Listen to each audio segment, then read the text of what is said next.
Fala, pessoal. Eu tô aqui com uma pessoa que eu amo muito, que eu já entrevistei não oficialmente muitas vezes, e que agora eu vou fazer isso oficialmente aqui no nosso podcast, que é o Silvio, querido, um amigo da vida. Eu falo que ele é um amigo, um mentor, aquele que tá por trás da grande maioria dos meus projetos que eu faço fora da Apsen, alguns na Apsen também, né? Dos meus livros, enfim, me acompanha aí há muitos anos. Sil, obrigada por estar aqui comigo. Eu que agradeço, Rê. Para mim é um privilégio de verdade. Já fui muitas vezes entrevistado por essa moça, agora oficialmente, finalmente ganhei uma vaguinha no Pode Rê. Pois é, os nossos almoços, todo final de ano a gente faz um almoço, né? E já é um clássico que eu vou fazer uma entrevista sobre as minhas dúvidas. Já tenho que vir preparado. As minhas inquietações, né? There is no free lunch. É, exatamente. Vem o convite, mas ele já sabe o que vem junto com ele. Pagar. Exato. Mas, Sil, pra gente começar, até pro pessoal entender essa minha inquietude, porque eu já te entrevistei tanto, assim, eu queria que você contasse um pouco dessa sua relação com a espiritualidade, desse seu trabalho que você faz. Também já pincela um pouco por que a gente se conhece além disso, né? Ah, legal. Pra gente entrar e eu poder perguntar pra ele, assim, o que eu já perguntei e outras coisas, porque eu tenho muita vontade de aprender, de beber dessa fonte. Ai, que bom. E é uma fonte mesmo, né? Uma fonte que jorra do interior da gente com uma água bem viva. Rê, a Rê e eu, a gente se conheceu trabalhando, né? Eu fui entrevistar a Renata lá na Apsen para uma revista. Acho que a gente ficou umas 2 horas naquela entrevista. Foi. No meio da entrevista já rolou choro, já rolou risada, já rolou lágrimas. Já saímos de lá amigo, né, Rê? Sim. E dali para cá, a gente foi estreitando isso, pensando em projetos. O jornalista é ele, mas eu sempre me intrometi na sua profissão. Uma comunicadora nata, sempre né? inverti um pouco os papéis ali. Uma comunicadora. Ela já me entrevistou mais do que eu a ela, eu diria, né? Mas é isso. Eu sou um comunicador, né? Eu costumo dizer isso. Eu acho que a minha vocação é comunicar. Todo o restante derivou disso. Se eu tiver um santo padroeiro, deve ser o anjo Gabriel, né? Que eu brinco que é o jornalista do céu, né? É aquele que quando Deus tem que falar, ele sempre recorre ao Gabriel. A minha vida sempre foi comunicando e dentro desse universo da comunicação, eu tenho uma paixão também pela meditação, pela espiritualidade, e isso acabou indo parar nos meus lábios. Quando eu vi, eu estava à frente de uma comunidade, né? Aí me nomearam pastor. Eu não sou teólogo, eu não sou filósofo, mas eu sou um comunicador que ama as vidas e cuido das vidas. Eu acho que eu sou um bom mentor, de verdade. Excelente mentor. Ah, que bom, lindo de você. Nossa, ó, troféu, medalha. Podemos encerrar já, gente? Já? Não, de forma alguma. Eu tenho muitas coisas aqui, ó. Eu tenho uma fichinha aqui que vai servir só de peso morto aqui, porque tá tudo aqui. Aqui vai fluir também, conforme a gente for falando, vai nascendo. Com certeza. Mas é isso, Rê. A parte do trabalho como comunicador, eu sou consultor em comunicação, né? A gente tem uma agência de comunicação há muitos anos, a Voxcom. Paralela, tem que falar do Vinícius, né? Não posso esquecer. Por favor, Vini. Vinícius é nosso parceiro, tá sempre junto por trás da Renata, biblicamente falando, Toledo. A gente tá sempre lá, Vinícius e eu, da Voxcom, dando esse suporte. O Vini, ele tem um instrumento de trabalho quando ele vai trabalhar para fazer coisas para mim, né? Você vai contar isso? Podemos expor um pouquinho? Pelo menos a parte das polainas. Só... Pois é, o Vini, ele veste as polainas. Ele veste as polainas da Rê, quando ele tem que escrever para desenvolver. Quando a Renata... Pra se conectar, né? Aquela âncora. Todo ator tem essa coisa, né? De vestir o personagem. As polainas e as pulseiras, às vezes, ele me conta. A gente brinca quando Silvio, manda um beijo pro Vini. Vini, ó, depois você vem aqui também pra gente fazer uma dupla. Um grande músico, um grande artista. Assim, tem muita história pra contar, Vini, também. Verdade. A gente brinca, né? Quando o Toledo viaja, quando você viaja, que o Toledo liga pra ele, né? Pra matar a saudade. Mas é E isso. num aperto também ele pode resolver ali alguma questão, alguma necessidade, uma conversa. Eu não me envolvo nisso. Hoje em dia, então, com a inteligência artificial, imagina! Nossa, perfeito. Perfeito! Ele já pode usar, inclusive, a minha voz. Tá resolvido. Acho que é isso. Estou apresentado? Tá apresentadíssimo, apresentadíssimo. E como que você emergiu aqui para cuidar desse trabalho que você faz na Zoe? Você diz como surgiu esse projeto? Bom, eu tenho uma história que começou dentro da Igreja Católica. Eu fui católico praticante durante muitos anos, desde a adolescência. Trabalhava com pastoral da juventude, com pastoral de comunicação, porque depois eu fiz comunicação. Fui trabalhar na maior editora católica do país, que era as Edições Paulinas. Trabalhei vários anos lá. E eu costumo falar, né? Eu não. A própria Bíblia diz que a leitura da palavra de Deus, ela limpa, né? Ela vai nos moldando, vai nos amadurecendo. Chegou um momento em que eu via que aquilo que eu aprendia nas escrituras ali não batia mais com a minha prática de fé no ambiente que eu vivia ali dentro da paróquia, dentro da igreja. E aí eu pedi dispensa, muito carinhosamente, mas me afastei. Foi um tempo difícil para mim, Rê. Foram 3 anos em que eu estava acostumado a viver o meu relacionamento com Deus, mas isso explica muita coisa do que eu acredito hoje. Mas para mim, o meu espaço de relacionamento com Deus se dava ali dentro da Igreja Católica. Né? Se dava naquele lugar, ou na paróquia, ou nas reuniões do setor e da região e tudo mais, dentro da estrutura da Igreja Católica. Quando eu saí, porque aquilo que eu via na Bíblia não mais trazia paz para mim em relação às práticas, e eu me afastei, foi um tempo de deserto, eu digo. Foram pelo menos 3 anos em que eu achei que eu tinha me desligado também de Deus, não apenas da religião. Depois de 3 anos, eu vivi algumas experiências pessoais e eu abri um grupo. Dentro do meu escritório, eu já tinha um escritório de comunicação. Eu tinha saído das Edições Paulinas também e tinha aberto a Vox, né, que quer dizer voz mesmo, que tem essa inspiração cristã. Já quando eu escolhi o nome, eu já pensei em Cristo, que é o verbo, que é a voz de Deus, né? Então, Vox é um nome latim, ainda tinha essa raiz católica muito viva em Deus, mas a escolha do nome veio daí, né? Porque eu queria ser essa voz, um multiplicador dessa voz de Deus, tá? Então, o nome nasceu aí também. Foram 3 anos de deserto até que eu abri esse grupo e comecei a me reunir, a ler a Bíblia. De repente, o grupo explodiu, tinha um monte de gente, eu não entendia como é que era aquilo, gente de tudo quanto é lugar. Tivemos que mudar do escritório para a escola de uma prima minha.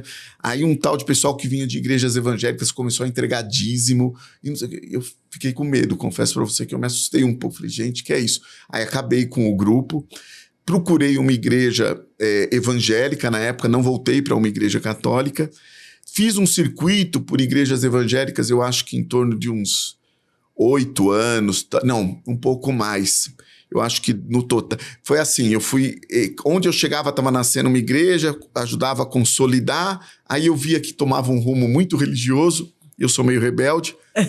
Eu ia embora. Aí para outra que estava começando, que eu achava que era um projeto bonito, começava a tomar um tom, eu ia embora. Eu acho que foram uns 12 anos, pelo menos, nesse exercício, até que eu decidi, falei, bom, eu vou fazer de novo um grupo, como era no início. Senti, no fundo, uma cobrança no meu coração de Deus. Por que você não volta naquele projeto inicial? Sim. E aí a gente abriu essa comunidade, não tinha nome, num salão de festa, no prédio dos meus pais. Começou a chegar gente, veio 5, veio 10, veio 15, veio 20. E aí a gente abriu a comunidade que a gente tem hoje, que chama Zoe. Vou aproveitar e fazer o jabá da Zoe aqui. Por favor, por favor. Zoe é uma palavra grega, assim como Vox, né? Que quer dizer vida, né? No grego, tem mais de uma palavra para designar a vida. Por exemplo, você tem bio. Bio é vida também, mas é a vida biológica, né? Zoe é uma vida um pouco além, é vida de Deus. É uma vida eterna, uma vida que não começou aqui, já veio da eternidade, passa por essa nossa existência e continua. Jesus, lá em João, no capítulo 10, versículo 10, ele diz, eu vim para que tenham Zoe, que é vida, e tenham Zoe, vida em abundância. Então, esse nome, para mim, resume bem aquilo que a gente... E hoje a gente está lá nessa comunidade. Deve ter umas 50 pessoas. É uma comunidade abusada, mas simples. Maravilhosa. Inclusive, tem muito conteúdo online, né, Sil? Tem. A gente, pelo menos, tudo que a gente produz, a gente vai pondo nas redes. Muita live, né? Muita... Dá para acompanhar muito. Só que eu sou péssimo, apesar de ser comunicador. Eu acho que é Igreja Zoe, o nosso @, gente. Depois a gente põe aqui, por favor, porque eu não sei decor. Olha só, Silvio, como assim? É a equipe que cuida disso. Muito bom, Rafinha, depois você confirma, coloca aqui por favor, pra gente. Rafa, Bruna já sabe, a Igreja Zoe é Zoe. É @Igreja Zoe. É isso Igreja mesmo, Zoe. Claro que claro. Na verdade, você fez isso só pra dar uma... só pra valorizar. @Igreja Zoe, gente. Agora não pergunte o meu. Não. Bom, a gente segue o Silvio lá na Zoe e acompanha muito do que ele fala e toca os nossos corações. Ô, Sil, e você, nessa evolução, estudando a palavra, aqui a gente estava conversando um pouquinho antes e você dizia qual que é a tua relação com a Bíblia, o que você procura na Bíblia, quanto você carrega a Bíblia no seu celular, enfim. Hoje, perfeito, como digital, a gente pode ter ela aqui à distância de um clique, né? Exato. E como que você foi amadurecendo essa visão que você tem hoje, que eu quero que a gente aprofunde um pouquinho aqui, que para mim é tão singular, que eu tanto admiro, que a gente aqui, sempre que bebe da sua fonte, fica assim, muito apaixonado mesmo. Se a paixão é a palavra que eu tanto uso. Porque acho que você consegue traduzir ali algumas coisas que hoje em dia estejam um pouco nebulosas em relação ao significado, de fato, do amor, do Cristo. Muito bom. Obrigado pela oportunidade de falar disso. Eu não me encabulo quando você fala assim, a gente gosta de beber da sua fonte, porque Jesus, quando ele encontrou com a samaritana na beira do poço, ela estava ali buscando água. Era uma mulher excluída, já com tinha tido muitos amores na vida. É curioso porque a Bíblia nos mostra que era meio-dia, não era horário de buscar água. Imagina o sol, né, em Israel naquele momento, mas ela ia provavelmente naquele horário porque era quando ela menos encontrava pessoas, era quando ela menos precisava ficar dando explicações ou ser motivo de comentários. E naquele dia ela foi, e Jesus fez questão de ir lá perturbar a vida dela, né? Jesus fez questão de se aproximar dela e pede água para ela, e ela estranha, né, um homem falando com ela, um judeu falando com uma samaritana. Para os judeus, os samaritanos, o nome que eles chamavam eram cães, eram imundos por motivos religiosos. A religião quase sempre aí como pano de fundo dessas discórdias. E quando essa mulher é procurada por Jesus, ela, como é que você, sendo judeu, vem falar comigo, me pedir água?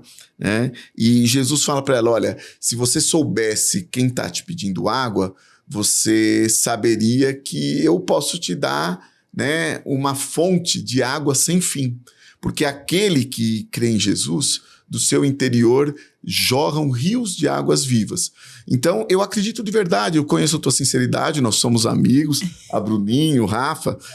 Eu sei que quando eu falo, eu sei que não sou eu, né? São as palavras de Jesus que descedentam as pessoas. Não é nada meu, não tem mérito nenhum meu, exceto de eu ser um grande tagarela. Então, seja isso, né? De eu ser, como se diz, tirar a rolha e deixar que jorrem os rios de água viva, né?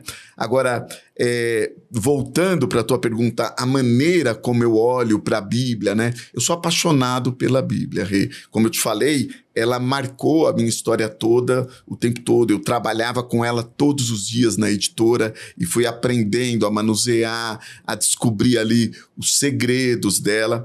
Mas, veja bem, eu sou apaixonado pela Bíblia, mas eu sou um seguidor do Cristo, né? Eu não sou um biblista, eu sou um cristão. Então, quando eu vou à Bíblia, eu costumo falar que a Bíblia é uma placa de sinalização que me aponta o caminho para chegar a Deus. Vou repetir isso porque eu acho que isso é importante entender. Para mim, a Bíblia é uma placa de sinalização que me aponta o caminho para eu chegar até Deus. O meu objetivo é Deus. A Bíblia é só uma ferramenta, é só um instrumento que me aponta o caminho. Quem é o caminho? Qualquer cristão aí vai falar, o caminho é Jesus. Aliás, ele fala, eu sou o caminho, a verdade e a vida. Ninguém vai ao Pai se não for por mim. Ele fala dessa maneira. Então, ele é o caminho. A Bíblia não é o caminho. A Bíblia é uma placa que aponta o caminho e o caminho é Jesus. Quando eu vou à Bíblia, eu vou atrás do caminho. Eu vou atrás de Jesus. Então, me interessa na Bíblia, eu entendo, muitas pessoas falam, e eu falo isso com veemência, eu sei que eu sou criticado, mas eu falo, a Bíblia não é a palavra de Deus. Tem gente que chama, a Bíblia é a palavra de Deus. Não. Para mim, a palavra de Deus tem nome. Ela é Jesus Cristo. Tanto que na Bíblia, em João, você fala assim, no princípio era o verbo, e o verbo estava com Deus, e o verbo era Deus, e o verbo se fez carne. Quer dizer, o próprio Jesus, ele é o verbo, a vox, ele é o verbo, a palavra de Deus que se tornou ser humano. A Bíblia me mostra o verbo, a Bíblia me mostra o caminho. Quando Jesus morreu e ressuscitou, ele encontra com 2 discípulos desiludidos, desanimados. Eu acho linda essa passagem. As pessoas chamam normalmente de os discípulos de Emaús. Não sei se você lembra dessa historinha, que são 2 discípulos que estão, puxa, Jesus morreu, eles seguiam Jesus, eles estão frustrados, muito parecidos com nós na maioria dos nossos dias. Sabe, quando a gente está desistindo de projetos, voltando para trás, era isso que aqueles 2 estavam fazendo. E Jesus se aproxima e entra na conversa deles. E eu acho lindo esse modelo de Jesus, porque Jesus não interrompe, Jesus não muda o caminho deles, não força a conversão. Para onde eles estão indo? É para lá, eu vou com eles. E segue com eles. E aí Jesus vai mostrando, a Bíblia diz isso, né? Quando você lê lá em João, Jesus vai mostrando nas Escrituras tudo que as Escrituras falavam a respeito dele. Olha, mas não estava escrito que o Messias viria, que ele morreria, que ele sofreria. E ele vai mostrando na Bíblia, nas Escrituras, na época não era a Bíblia como é hoje, era a Torá, eram os livros judaicos ainda, não tinha o Novo Testamento, evidentemente. Mas ele vai mostrando nas Escrituras tudo que falava a respeito dele. Até que quando eles estão chegando num lugar, Jesus dá uma... eu vou embora, é nada, era golpe de Jesus, então fica aí, come com a gente. A hora que Jesus parte o pão, eles enxergam que é Jesus, reconhecem Jesus, mas aí Jesus desaparece. E Jesus aparece lá em Jerusalém, na mesma noite do domingo de Páscoa. A gente está falando de um domingo de Páscoa há 2000 e tantos anos. Na mesma noite, os discípulos estão no cenáculo, morrendo de medo de morrer também, porque o mestre morreu, imagina eles. E eles estão ali, trancados, morrendo de medo, e Jesus entra ali, né? E Jesus entra, eles ficam assustados, mas tocam. E aí fala que Jesus mostra nas Escrituras tudo o que dizia a respeito dele. E aí diz ali também, nesse trecho, e abriu-se-lhes o entendimento. Eu acho que esse é o grande segredo. Quando eu vou à Bíblia, eu preciso procurar o Cristo. Senão meu entendimento não se abre. É muito perigoso. Qualquer um de nós, você já me contou isso, né? Quando eu olho para o Antigo Testamento, quando eu olho para algumas coisas, parece que não faz sentido. Eu não consigo encontrar explicações. E não faz mesmo. Porque a gente precisa procurar o Cristo. E não o fundamentalismo religioso. Senão a Bíblia é um perigo. Usando a Bíblia as pessoas matam, usando a Bíblia as pessoas escravizam, usando a Bíblia as pessoas exploram, sim ou não? Sim. A gente vê isso direto, né? Então a gente precisa procurar... E a própria interpretação, né, Sil? Como tantas religiões utilizam o mesmo instrumento, né, uma mesma base, e interpretam de formas completamente distintas. Para caminhos tão distintos, né? E precisamos ter coragem. Olha, lá na Zoe, a gente segue o calendário litúrgico que algumas religiões cristãs, como os católicos, usam. Na maioria das igrejas evangélicas, não se tem um calendário litúrgico, sobretudo as pentecostais e neopentecostais, não se tem um calendário litúrgico. Ou seja, se você entrar numa igreja aqui, está lendo uma coisa, se você atravessar a rua e entrar na igreja, está lendo outra coisa. Se você for numa igreja católica, ou numa metodista, ou numa luterana, hoje, ou no domingo, mas hoje também, aqui, ou na Itália, ou na Polônia, ou na Rússia, é a mesma porção do evangelho que está sendo lida. A mesma maneira com os judeus, eles também têm a Parashá, que é a leitura da semana, a Parashá é porção, né, em hebraico. Então, há uma concordância, há uma coerência. Nós lá na Zoe, a gente segue esse calendário litúrgico. Então, por exemplo, agora a gente está na quaresma, não é isso? Sim. Teve a quarta-feira de cinzas e até o domingo de Ramos, são 40 dias de quaresma, que tem lá sua finalidade, seu propósito. Mas eu estou contando isso por quê? Porque não esse domingo passado, domingo retrasado, o calendário litúrgico nos trouxe uma leitura interessante, que é... Posso falar, Rê? Por favor, eu tô Gente, aqui. eu começo a falar... Vocês viram como que é? Isso é o que acontecia nos bastidores e agora está acontecendo oficialmente. que é uma provocação inicial, algumas dúvidas também, que o Silvio sempre me traz um olhar, talvez, diferente. Um olhar, assim, no sentido de, Renata, não procure respostas. E eu sempre tenho minhas perguntas, procurando as respostas. A gente vai falar sobre isso. Aí ele me acalma. Eu entendo que não devo procurar essas respostas. E aí as dúvidas ficam fervilhando dentro de mim. Aí eu volto para beber da fonte com o Silvio. Aí eu me acalmo novamente. E assim esse turbilhão já se vão quantos anos? Quase uma dezena deles, né? Quase uma dezena. Não é não? É verdade. Eu acho que a gente vai fazer aniversário de 10 anos já. É isso mesmo. É bodas do quê, gente? Consulta aí pra gente. Vamos fazer bodas daqui a pouco, vamos comemorar. Né? E ela é pouco agitada. Você acha que tem dúvidas aqui, gente? Será que tem algumas dúvidas? Mas, Rê, a gente estava lá e veio a leitura do domingo. Né? E a leitura do domingo contava de um leproso que procura Jesus e pede para ser purificado. Eu acho que isso aqui é um bom exemplo de como a gente precisa lidar. Para mim, assim, eu imito Jesus. Ele fazia, eu faço. Ele não fazia, eu não faço. Ele falava, eu falo. Ele não falava, eu não falo. De novo, eu sou cristão. O meu modelo, né, é Jesus Cristo. E aí veio a leitura lá. O leproso se aproxima de Jesus e pede, mestre, se quiseres... podes me purificar. Eu acho lindo isso porque ele não pede nem para ser curado, ele pede para ser purificado. Se você vai lá em Levítico 13, na própria Bíblia, nas próprias Escrituras, diz que Deus deu instruções para Moisés a respeito de como tratar com um leproso. Na mesma Bíblia que eu li lá em Marcos, essa passagem que eu estou te contando do leproso, eu volto algumas páginas e vou lá em Levítico 13 e diz assim, então Deus, se eu errar, gente, o endereço não é mentira, tá? É que eu erro às vezes o versículo, o capítulo, mas eu imagino que minha memória não está me traindo. E lá em Levítico 13 tem todas as orientações sobre como tratar com o leproso. Deus deu para Moisés isso. Você imagina que Deus deu para Moisés isso quando ele tinha 2 milhões de pessoas no deserto, sem saneamento básico, sem água encanada, sem posto médico, posto de saúde. Se você ler lá em Levítico, tem ordem até, instrução, até sobre como fazer o número 2. Lá na Bíblia fala, olha, se for fazer o número 2, sai fora do acampamento, vai num lugar quietinho, depois enterra o seu número 2. Tem tudo isso, para você ter uma ideia na Bíblia.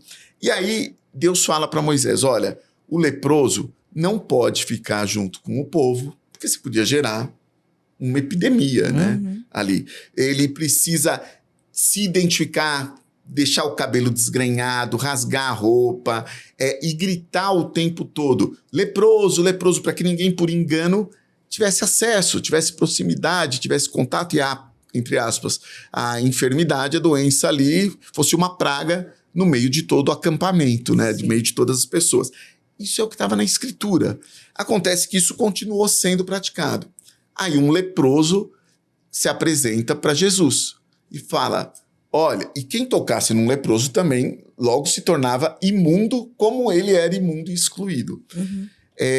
Quando o leproso se aproxima de Jesus, fala, se quiseres, podes me purificar. E Jesus fala, quero ser limpo. Mas Jesus não fala apenas isso. Jesus vai lá e toca no leproso. Pega no leproso e fala, eu quero sim ser limpo. Você entende que Jesus desrespeitou a Bíblia. Por quê? Porque a ética de Jesus não é a ética da religião. Não é a ética da Bíblia. A ética de Jesus, ela passa pelo amor, pela valorização do próximo, pela preocupação com o outro. Alguém pode se escandalizar, mas não vá brigar comigo, vá brigar com Jesus. Não sou eu. Jesus, as pessoas perguntavam para Jesus, mas está escrito tal coisa. Mas eu vos digo, Jesus o tempo todo, ele faz releituras da Bíblia, exigindo que se coloque em primeiro lugar o amor. Né? Isso me lembra a história que um rabino contou, eu li num livro do Newton Bonder, um grande rabino, e é uma história muito interessante que ele conta até. Olha, eu aqui já indo para outro lugar. Mas é história porque o judeu também, ele se apega ao livro sagrado dele, a Torá, as escrituras. O judeu tem o respeito à comida kasher, né? Eu amo o povo judeu, já fiz curso na Casa de Israel e eu sei como eles são fiéis, muitos deles, né? Assim como em qualquer religião, aqueles que são mais ortodoxos. E ele conta a história, o Bonder, de que uma mulher muito pobre, uma viúva com seus filhos, ganhou uma galinha para matar a fome dos filhos. E ela pegou e levou essa galinha até o rabino dela. Falou, rabino, é kasher? Eu posso comer? Quer dizer, é pura essa comida? Porque senão não pode comer, né? E ele pegou a galinha, falou, espera um pouco. Entrou lá, foi na biblioteca, pegou os livros, pegou Torá, e estudava e olhava para a galinha, e olhava para o livro, olhava, e a mulher dele, a mulher do rabino estava lá, olhando também, aí, e ficou, demorou, de repente ele chamou a esposa e falou, olha, infelizmente não. Fala para ela que ela não pode comer, não é kasher. Aí a mulher pegou a galinha e levou lá para outra. A esposa do rabino levou para a mulher. E ele olhou lá pela janela e viu a mulher dele falando com a mulher abriu um sorriso, abraçou, pegou a galinha e foi embora feliz da vida. Aí ele falou, que história é essa, né? Chamou. A esposa falou, o que você falou para ela? Eu falei para ela que ela podia comer a galinha. Mas eu não falei para você que ela não podia comer a galinha? Você olhava a galinha e olhava o livro. Olhava a galinha e olhava o livro. Olhava a galinha e olhava o livro e disse, não pode. Eu olhava a galinha e olhava a mulher. Olhava a galinha e olhava a mulher. E eu disse, pode. A Bíblia precisa servir para você olhar a vida. Se ela te impedir de olhar o próximo, ela perde o sentido e arranca de você essa essência do amor e da preocupação pelo outro. Jesus resume todos os mandamentos em 2. Pergunto para ele, qual é o maior mandamento? O maior mandamento são 2. Amar a Deus e amar ao próximo como a ti mesmo. Nisso se resume toda a Torá, a lei e os livros dos profetas. Amar a Deus e amar o próximo. Eu sigo Jesus. Então eu continuo nessa pegada. E voltando, eu sou inquieta, eu quero voltar na mesma pergunta que eu já fiz. Você vindo lá do seu berço católico, como que você foi interpretando, digamos assim, encontrando Cristo na Bíblia? Limpando essa coisa que talvez você trouxe da religião e que você foi... como uma cebola, né? Abrindo ali, e lendo e interpretando de outras formas para chegar às conclusões que você tem hoje. Eu talvez nunca tenha me feito essa pergunta. Adoro. Gente, eu sempre pego o Silvio com alguma pergunta. E quando você estava perguntando, eu tentei fazer aqui um exercício. Eu acredito... Porque esse é um exercício que eu quero aprender a fazer. Então, por isso que eu te faço essa pergunta. Então, e eu acho que realmente, de fato, aqui tem um caminho. De fato, a pergunta é excelente. Porque, poxa vida, como é que você chegou nesse lugar que te dá essa interpretação que eu reconheço que não é a interpretação tradicional que a maioria das vezes o sistema religioso nos oferece. Eu entendo esse seu questionamento. Mas eu diria que ele nasceu num berço religioso. Como eu falei, desde os 13 anos, eu era um católico atuante, praticante, não era... Como é que a gente fala? O católico normalmente fala católico não praticante, né? Eu era católico praticante. E ali por volta dos 18 anos, mais ou menos, eu tinha um amigo que trabalhava comigo, já perdi contato com ele há muitos anos, mas ele me introduziu no mundo da meditação. Acho que eu falei aqui em algum momento que eu amo a meditação. Falou. Né?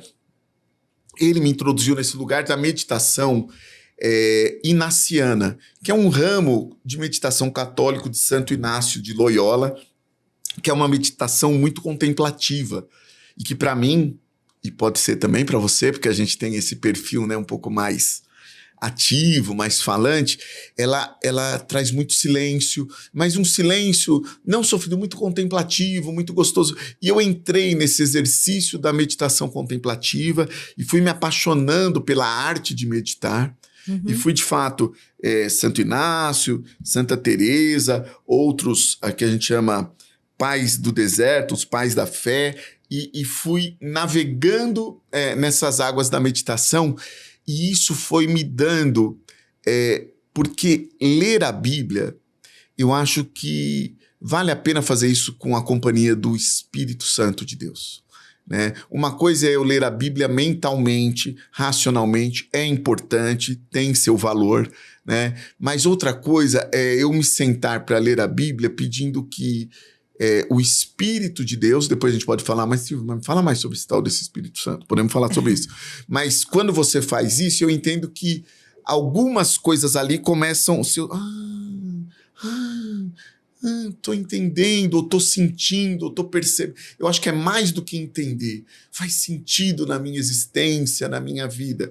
E eu acho que esse exercício é que foi me ajudando a pegar a Bíblia e não fazer mais uma leitura tradicional como era, mas fazer uma leitura conduzida pelo Espírito de Deus. E é curioso isso que você perguntou, por isso que eu falei, olha que interessante. E aí eu fiz isso durante muitos anos, me afastei da Igreja Católica, percorri um bom tempo dentro da igreja evangélica, né? Alguns dizem que eu ainda estou lá com a Zoe, eu tenho dúvidas se a Zoe é evangélica nos termos que hoje os evangélicos se colocam, mas somos cristãos, né?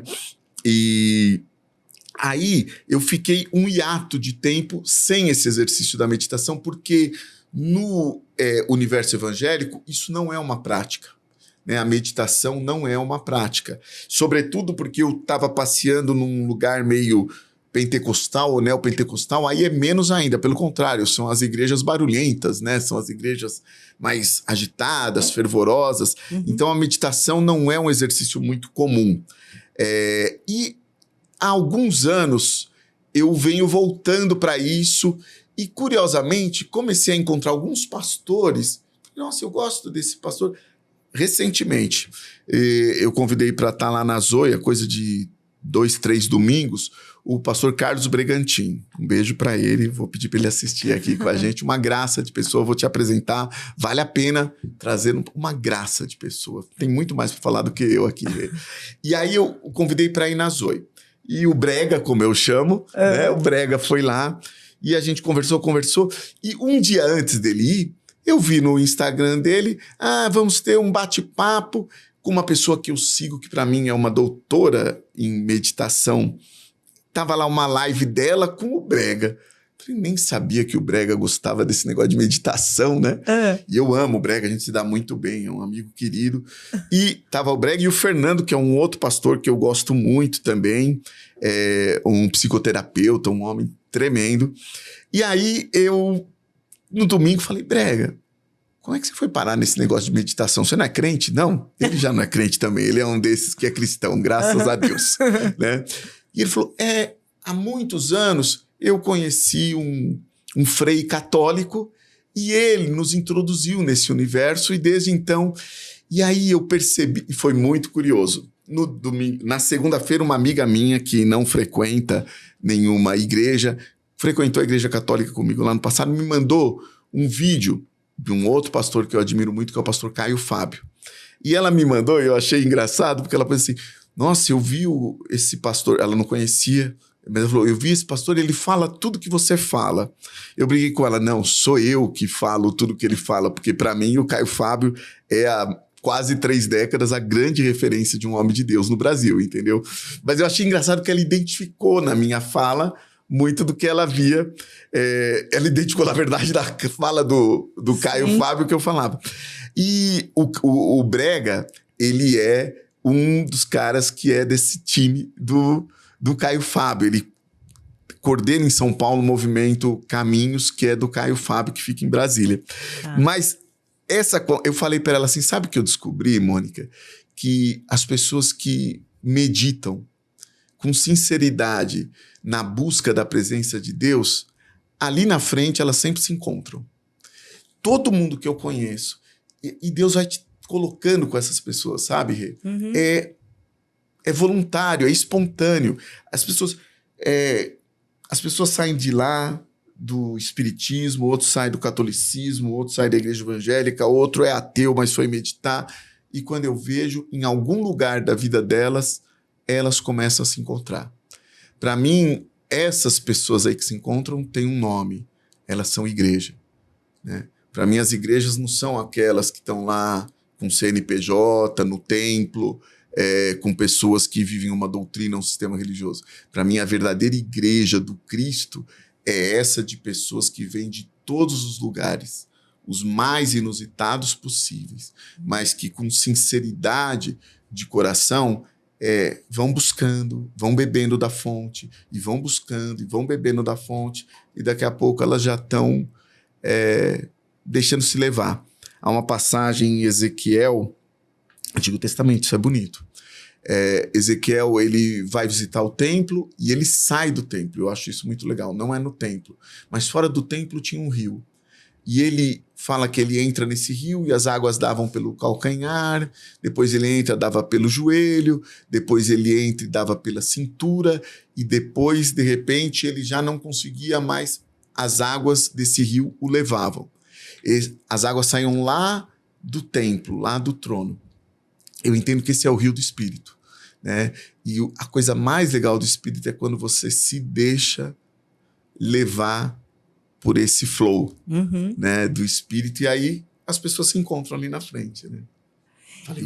Você fala bastante e dá para perceber que você tem um conhecimento sobre as religiões. Você navegou um pouco, tem um certo entendimento de né, quais são as bases, como funciona. Isso se chama idade, né? Eu sou velho. Não.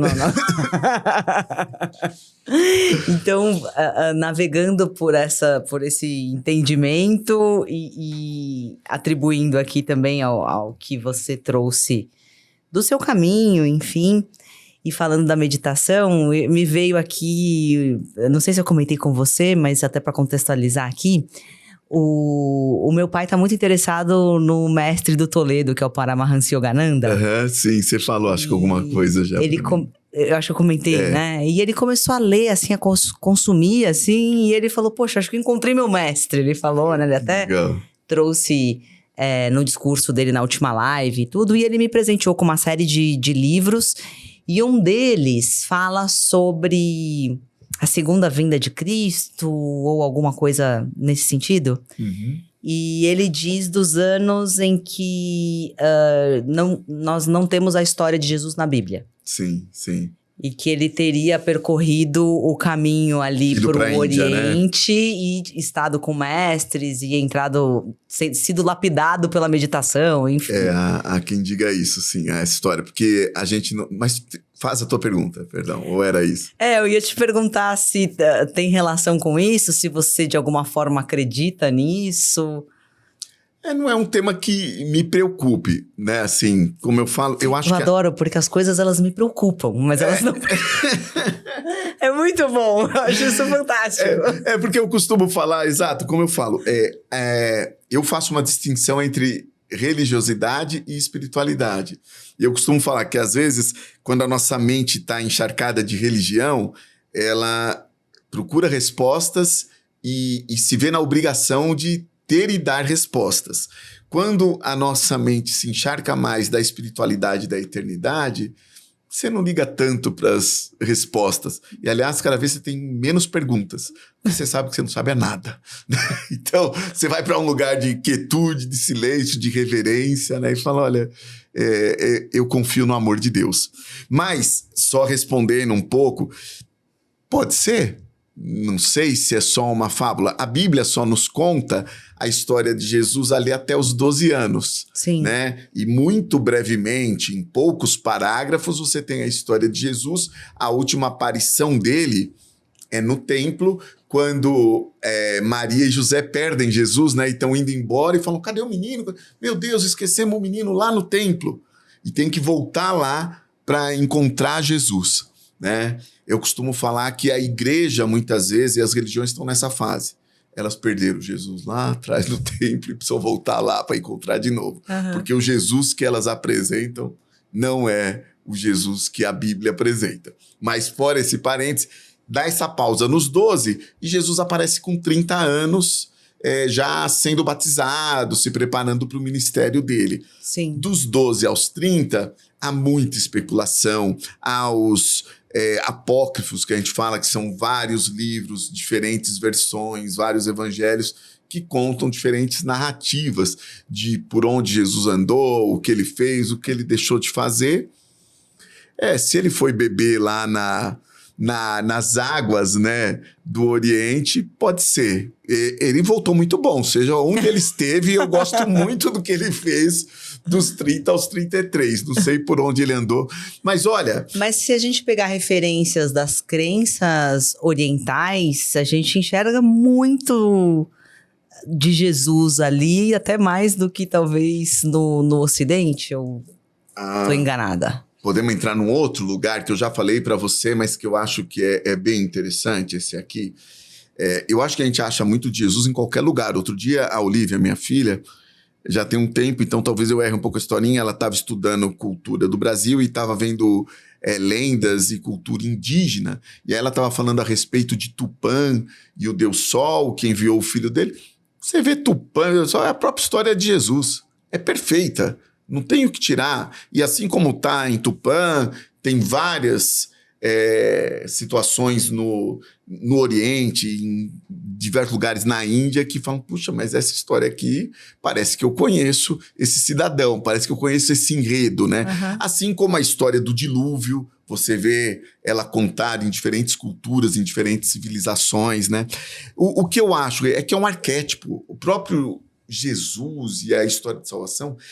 E aqui vou contar, então, um pouco desse aspecto espiritual, né? Eu entendo, e foi muito curioso isso, porque eu tinha essa maneira de pensar e eu não tinha muita clareza. E um dia, ouvindo o pastor Caio Fábio, eu falei, puxa vida, era exatamente isso que eu estava tentando verbalizar, construir e não conseguia construir. Eu amo a Bíblia. E a Bíblia fala... São Pedro fala, São João fala em Apocalipse, que o Cordeiro foi morto antes da fundação do mundo. Eu falava, gente, como assim? Antes do mundo existir, morreu um cordeiro? Que história! Se você for fundamentalista, você percebe que você vai num lugar que fala... Se quiser interpretar na íntegra ali, você pira. Não é pira mesmo. Mas cordeiro morreu antes do mundo... Mas quando você consegue fazer uma leitura espiritual, que é aquilo, quando havia a eternidade e não havia mais nada, e havia Deus, e Deus decide criar o universo, Deus decide criar o homem, a mulher, a humanidade, e ele fala, mas eu vou criar um serzinho que eu não quero robôs. Qualquer um de nós, se você sabe que alguém se relaciona com você por interesse ou por obrigação, não faz o menor sentido, né? Imagina Deus, né? Vou criar alguém que vai me amar porque eu fiz ele me amar? Não. Então, quando Deus foi criar todas as coisas, inclusive a nós, ele falou, poxa, eu vou dar a eles poder de escolha, o famoso livre-arbítrio. Eu vou deixar que eles decidam. Só que Deus sabia, falou assim, eu vou dar liberdade pro Silvio, pra Renata, pro Rafa, pra Bruninha, pra pessoa... Rafinha... Vai dar ruim, né? Vai dar. Podia ter usado melhor essa nossa liberdade, né? Eu falo pro Rafa, olha a Bianca. E ele falou, eu sei que eles vão errar. E errando, eles vão se sentir culpados, eles vão ter medo. Tanto que é claro que na história de Gênesis, quando o homem erra ali, né? Adão e Eva pecam, não é isso? O que é as coisas que eles têm? Eles se escondem, eles se sentem culpados. Deus não falou nada. Tanto que Deus fala, cadê você? Fala, não, é porque nós fizemos coisa errada e ficamos com medo. Sim. Então, junto com o erro, sempre vem a culpa, o medo, a vergonha, o isolamento, a condenação, depois outras coisas, né, que vêm junto com o nosso erro. Quando Deus foi nos criar para dar essa liberdade, ele falou, mas como é que eu vou resolver esse dilema que a alma humana vai ter por excelência. Porque a alma humana tem esse dilema da culpa, da consciência pesada, do erro. Como eu vou resolver essa situação, né? Ele falou, já sei, eu vou morrer por eles. Eu vou me deixar morrer para, com a minha morte, pagar o preço do erro deles. Isso é traduzido num arquétipo por um cordeiro. Por que o cordeiro? Porque para a cultura judaica, que é onde essa história estava sendo contada nas escrituras, em outras civilizações, pode ser que essa história está contada de outro jeito, Sim. com outros arquétipos, mas o cordeiro, quase que derrubei aqui o rio de água viva, o cordeiro, né, era uma figura de um petzinho, inocente, que não fazia mal a ninguém. Então, que figura melhor para traduzir a morte inocente de Deus que se deixa morrer para perdoar o pecado que as bobagens que a gente ainda ia fazer, né? E eu acho esse gesto de amor lindo. E ele traduz muito, já te falei também sobre isso, a pedagogia de Deus, do reino de Deus e do evangelho é uma pedagogia de morte. Tudo gira em torno de que eu preciso morrer para que nasça algo novo. Jesus fala, aquele que quiser ser meu discípulo, tome a sua cruz, negue-se a si mesmo, morra, né, um pouquinho e me siga. Tudo que a gente faz, quando você escreve um livro, a gente tem que morrer um pouco ali para deixar a essência dela ali nas páginas daquele livro. Quando eu estou dando uma entrevista e eu quero jogar para essa pessoa que está nos ouvindo essa essência, eu tenho que morrer um pouco aqui, dado que eu tenho de mais íntimo, para que ela receba a vida. Essa é a dinâmica da vida. Quando um casal se une, não deixa de ser uma morte, né? Ali naquele momento, para que gere uma vida nova. E foi assim que Deus criou o universo, ele morreu para que a gente pudesse nascer e já nascer perdoados. Uou, que bom! Isso é fora do tempo e espaço. E aí depois, em algum momento da história, lá em Israel, alguém nos contou a história de um Jesus que nasceu, de um Deus que veio e se fez homem e viveu uma vida. Jesus fala, o Espírito de Deus está sobre mim e ele me ungiu, ele me tomou para anunciar, para curar os enfermos, para libertar os cativos, para restaurar a visão aos cegos, para anunciar que é um tempo de Deus aceitar o homem na sua intimidade, aproximar o homem de Deus. Veja bem, quando o Jesus na história, lá em Israel, há 2000 anos, conta isso, ele só está trazendo a lembrança daquele arquétipo do cordeiro que antes do mundo ser mundo, ele se deu por nós. Em Jesus, ele se dá novamente e hoje aquele Espírito do Cristo que estava lá quando o mundo foi criado, a Bíblia nos diz que todas as coisas foram criadas pelo poder do Cristo, que é o verbo, que é a palavra de Deus. Então Deus disse, haja luz, Deus disse, haja todas as coisas. E quem é a palavra de Deus? É o Cristo. Pelo poder do Cristo, ele criou todas as coisas e a Bíblia diz que todas as coisas ainda hoje subsistem por causa desse Cristo. Esse mesmo Cristo que estava lá, estava em Cristo, e agora está em você, está em mim, se você assim o quiser, porque ele não invade a vida de ninguém, ele é um gentleman, né? Ele bate, eis que estou à porta e bato. Se alguém abrir, eu entrarei e terei comunhão com ele. Por que eu estou te contando isso? Porque eu entendo que, e eu amo a Bíblia, amo essa história de Jesus, amo Jesus, eu entrego a minha vida toda para ele há muito tempo. Eu sou dele e espero que seja para a eternidade, que já me habita. Mas eu entendo que essa mesma história desse cordeiro eterno pode estar sendo contada em outras civilizações, ou nem foi contada, mas aconteceu em outros lugares. Então, eu acho muito razoável, pela minha perspectiva de fé, que você vá investigar um lugar e fala, nossa, mas aqui parece que tem vestígio de Cristo. Uhum. Olha ali. Nossa, isso também parece que tem vestígio. Acho... Isso só me anima. Não me incomoda nem um pouco. Só me anima de eu falar. Não, mas quando eu disse essa questão de tem muito de Cristo, eu concordo com você, porque inclusive sim, Cristo está em tudo. Mas eu digo no sentido da pureza do que significa de fato o ensinamento de Cristo. Sim, entendi. Talvez porque digamos mais limpo de julgamentos, de verdades absolutas. Você acha que é assim, pelo menos nessa linha de filosofia ou de religião, você consegue identificar um pouco melhor essa característica? Eu acho que a gente aqui, no Ocidente, a gente trouxe mais os dogmas, as verdades absolutas, as paredes que limitam, não é, pode, não pode, certo, errado, faz bem, faz mal, posso frequentar, não posso. Eu enxergo mais disso aqui do que eu enxergo nesse outro olhar, nesse né? outro olhar. Então. Bom, uma brincadeira, mas uma verdade. A Bíblia nos diz que a salvação vem do Oriente, né? A porta do templo que a Bíblia conta que se abre para o Cristo entrar é a do Oriente, né? Até eu brinco, né? Que eu não me norteio, eu me oriento. Eu gosto mais de falar assim.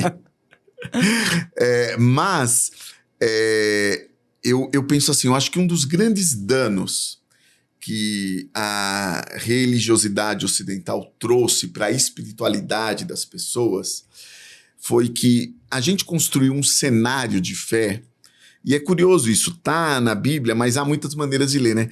Que eu falo que separou o homem de Deus. Primeiro é isso. Eu acho que a gente fez um dualismo. É Deus e eu. Depois a gente pode até falar um pouco mais sobre isso. Mas uma outra coisa que também eu vejo muito estabelecida é que a gente criou, sobretudo no cristianismo, um cenário muito judicial do relacionamento com Deus. Uhum. Não sei se você entende, é muito uma cena de tribunal. Na própria Bíblia, muitas vezes as pessoas se apegam a isso. Então, Deus é justo juiz, e as pessoas amam falar, não, Deus é um justo juiz. O Espírito Santo, ele é nosso advogado de defesa, ou Jesus Cristo, ele vem e assume uma posição. Eu não sei se você entende, a culpa, a condenação, a pena. Você entende que todo esse cenário é um cenário de litígio, é um cenário de tribunal. Sim. Então, eu entendo que, de fato, a gente construiu um sistema religioso que ele lida o tempo todo com esses elementos de culpa, de condenação que, de verdade, na minha fé, o Cordeiro já resolveu antes do mundo ser mundo. Jesus Cristo já reforçou de novo na cruz, quando ele morreu, e a religião continua repetindo hoje esse cenário de judicialização, de culpa. Eu costumo brincar que algumas pessoas, a gente tem na Zoe uma postura, vou chamar assim como as pessoas falam, muito liberal, né? Eles são muito liberais. Eu sempre pergunto para as pessoas, mas me diz uma coisa, porque aí as pessoas falam, olha, Deus é bom, mas Deus é justo, hein? Num tom de ameaça, né? Pra gente, olha, Deus é amor, mas Deus é justo, hein? Eu falo, que bom que Deus é justo, porque, ao meu ver, se Deus é justo, ele cobraria uma dívida 2 vezes? Se ela já foi paga? Eu entendo que não. Aí eu pergunto para a pessoa, Jesus Cristo já pagou na cruz? Não vou nem querer que ela entenda o Cordeiro lá na eternidade, tá? Aí não vamos tão né? profundo, né, senhor? Mas Jesus Cristo morreu na cruz por você e pagou os seus pecados? Pagou. Então o que você ainda tem que pagar? Porque as pessoas continuam pagando hoje. Pagando votos, pagando promessas, pagando desafios, pagando pelos seus pecados e jejuando para pagar pecados e não para ter intimidade com Deus e cumprindo ritos e ofertas e sacrifícios. Você entende como não tem aderência? Sim. Como o sistema religioso, e aí aqui eu quero falar sobre isso, que isso é muito importante. Quer dizer, praticamente, claro que eu falo do meu universo cristão, até porque eu tenho que respeitar todas as crenças e respeito demais. Mas a verdade é que eu ainda não conheço um sistema religioso, como você falou, eu conheço alguns, não conheço todos, não sou um estudioso, mas conheço alguns. Eu não conheço um sistema religioso que não funcione da seguinte maneira. Você tem o divino ou os divinos lá no alto e você tem os seres humanos mortais aqui embaixo. É assim que o sistema religioso se constrói. E para que esse mortal, para que esse ser inferior acesse o Olimpo, acesse o reino dos céus, acesse o Nirvana, acesse, sei lá, o nome que se dá a esse lugar onde estão as divindades, ou há divindades, se for monoteísta, ele precisa cumprir com uma série de rituais, de liturgias, de sacrifícios, de oferendas, de ordenanças que o credenciam a ter acesso ao divino. Uhum. É assim que funcionam os sistemas religiosos. E evidentemente que todo esse monopólio desses rituais normalmente está na mão de alguém, de um sacerdote, de um líder espiritual, não é verdade? Sim. Então, esses aqui, para acessarem aquele lá, tem que passar por esses intermediários aqui. O que me admira, nosso amigo Vini, que é agnóstico, um dia ele me perguntou, falou, Silvio, puxa, você tem uma mente, então ainda era novo caminhando comigo, mas ele surgiu essa dúvida, né? Ele falou, por que você frequenta uma igreja, né? Por que você vive nesse universo se você tem uma mente tão aberta, tão... Eu falei, aí eu contei para ele essa historinha, eu falei, Vini, porque, na verdade, enquanto todo sistema religioso é construído dessa maneira que eu te contei, Jesus, ele é o único que o divino veio até o homem para construir uma vida de relacionamento conosco. Enquanto todos os sistemas religiosos propõem que eu cumpra rituais, liturgias, oferendas, sacrifícios e ordenanças para alcançar o divino, eu creio num divino que simplesmente veio aqui, se fez homem para ter relacionamento. Eu falo que a Bíblia, até não tinha falado isso quando você perguntou da Bíblia, as pessoas tentam transformar a Bíblia num manual de moral e de conduta. Sim. E eu falo, a Bíblia é um grande romance. Como um romance? De capa a capa, de Gênesis a Apocalipse, ela conta a história de um Deus apaixonado pela sua criação. Deus é apaixonado pela Renata. Deus é apaixonado por cada um de nós e Ele quer ter relacionamento conosco. E o que nos impede de ter relacionamento muitas vezes é o medo, a culpa, as visões distorcidas. E Ele já resolveu isso também, porque Ele veio até nós. Não precisa dos sistemas, não precisa do templo, não precisa da oferta, não precisa do culto, não precisa da liturgia. Ele já resolveu isso. Ele já driblou todo esse sistema religioso. É isso que me admira no Cristo. Embora o cristianismo, e não o Cristo, reconstrua tudo isso. Uhum. Esse sistema religioso está totalmente reconstruído aí nas religiões, nas denominações, muitas vezes no catolicismo, muitas vezes nas igrejas protestantes ou nas evangélicas pentecostais, algumas até com mais ênfase. Uhum. Né? Eu já te contei a história de que, e na própria Bíblia diz isso, que lá no Antigo Testamento, Deus construiu uma estrutura, de novo, era um povo no deserto, era um povo... E para se relacionar com o seu povo, Deus construiu uma estrutura, falou, olha, faz um tabernáculo, faz assim, assim, deu os moldes, deu o quadradinho, olha, aqui entre o povo, aqui entre os sacerdotes, lá no Santo dos Santos, que era atrás de uma cortina, só vai entrar o sumo sacerdote uma vez por ano, amarradinho, para pedir perdão pelos pecados do povo. Deu toda a estrutura. E foi assim durante muitos séculos, até que Jesus veio.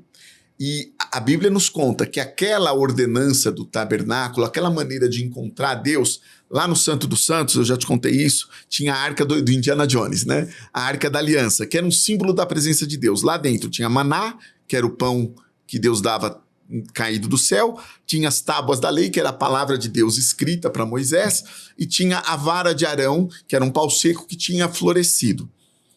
Quando Jesus morre, centenas de anos depois, lá no Calvário, ao mesmo tempo, e você lê isso no Evangelho, quando Jesus morre na cruz, aquele véu que separava esse lugar que era o Santíssimo, o Santo dos Santos, onde ficava a arca da presença de Deus, aquele véu se rasga no Templo de Jerusalém. Como querendo dizer, acabou esse tempo. Agora todos têm acesso à presença de Deus. O que tinha na arca?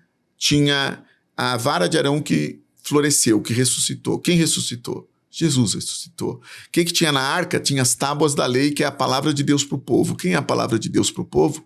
Cristo é a palavra de Deus para o povo. O que tinha na arca? Tinha o pão vivo que desceu do céu. Quem é o pão vivo que desceu do céu? É Jesus Cristo, que rasgou a própria carne e a gente celebra na missa, né? Ou nos cultos. Você entende que a presença de Deus é o próprio Cristo entre nós? Uhum. E isso foi rasgado e agora o Cristo... Agora isso, veja bem, Rê, isso era uma arquitetura. Isso agora onde está? Está dentro da Rê. Se eu tenho a mente religiosa, deixa eu até pensar aqui. Rafinha, vê se o som tá bom. Rafa, tá tudo ok aí? Se eu tenho a mente religiosa, eu jamais vou encontrar o Cristo no meu Santo dos Santos, no meu espírito. Porque eu continuo pensando com as modalidades de aqui é permitido, aqui não é, tem esse ritual, tem aquela liturgia, tem aquela oferenda, eu estou em culpa ou não estou em culpa. E religiosos não acessam o Cristo interior. vivem adoecidos, vivem culpados, vivem com medo, vivem com culpa e o pior, vivem condenando os outros também.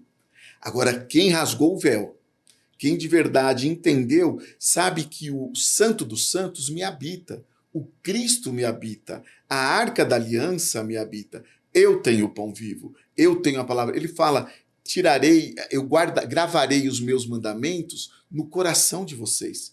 Tirarei o coração de pedra e darei um coração novo, onde a minha palavra vai estar gravada. A Bíblia nos diz isso. Então, o Cristo hoje te habita. Né? Se você pensa com modalidades religiosas, você não entra. Você não acessa, porque você acha que você precisa de sacerdote, de templo, de... Voltando lá na mulher, na beira do poço, quando ela reconhece, fala, esse cara é diferente, eu acho que ele é o Messias mesmo, hein?